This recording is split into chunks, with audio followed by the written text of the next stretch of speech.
Right. And when I'm in my business bag, it's different. It's just different with me, and you know, it's just different. You know like, what I'm saying? look. You know what I'm saying? Like, cause I feel like you know, at the end of the day, like I know I'm a good dude. Like I know I try to look out for folks and different stuff like that. But if I feel like I'm being taken advantage of or whatever, then another side come out, and then I'm a type that I don't have no It don't see with me. I don't know if it's a good thing or bad thing, but like with me, business can fuck up a friendship or relationship with me.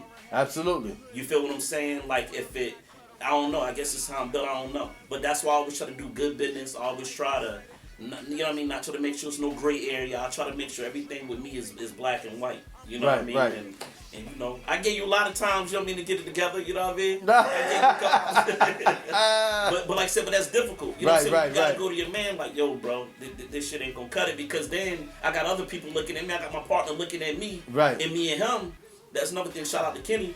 Another thing too, like, a lot of people don't know, Kenny got a lot of say-so in a lot of shit. Right. But because I'm the face or the competition, or whatever, I'm always gonna catch the blame. Right. You feel what I'm saying? But at the same time, though, I'm loyal to him. Me and him, we started this. Like, if he ain't comfortable with something or whatever, I gotta respect that. Y'all like the Slim and Baby. Let me say that. Y'all like the Slim and Baby of Hampton Roads. You know, when it comes to this music thing out here, man. That's my guy, man. Yeah. You know, literally, like you short and kind of spread like the baby and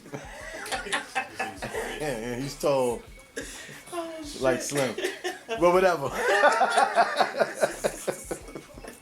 Nah, but so transitioning from that, like, how was difficult for you to talk to a friend and let your friend know, like, hey, look, man, you're infringing on my business at this point. Like, you're becoming a liability. Yep. You know, you're my friend. I don't want to mess that up. But this is my business also. Yeah, because the original G-Man, true story, the original G-Man, like the original, it's about 7 of my partners. I'm talking about, that's like my best friends to this day. They was part of the original G-Man set. When I mentioned Overdose, they was there at the table. And it's just me and Kitty left. And they still my mans, but I'm just saying again how I'm cut. It's like, yo, I don't care. Like, you, the business, bro, that's what the buck stops. This has been your passion. You put everything into it. Absolutely. I remember, well, before we go, let's elaborate a little bit more on that. When you get to an artist, like, how do you tell an artist that that's not it? Like, this is their passion. They working on this project. This their dream. This their goal. They done went and wrote the best shit. And then you got to come. We're going to cut that out. And they done wrote the best verse, song, whatever. And you feel that energy when they come to you, like, gee, you're going to love this. And then you don't love it. What is your approach? I mean, that's my story. Is I still do that to this day.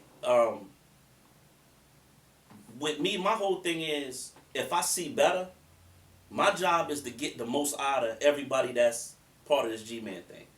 Whether you're a cameraman, whether you're on the exec side, whether you're an artist, whether you're a producer.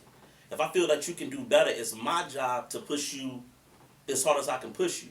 If you ain't got thick skin, you ain't gonna last long, because my delivery ain't always the best. But like I said, again, I'm black and white with it. Like, I'm not emotional where, you know what I'm saying? Like, it's like, this is what it is. You know what I'm saying? And like I said, again, I feel like if I'm not me, if I don't push them to be the best, I ain't doing my job. I like that. You know what I'm saying? And that's just what it is. You know what I'm saying?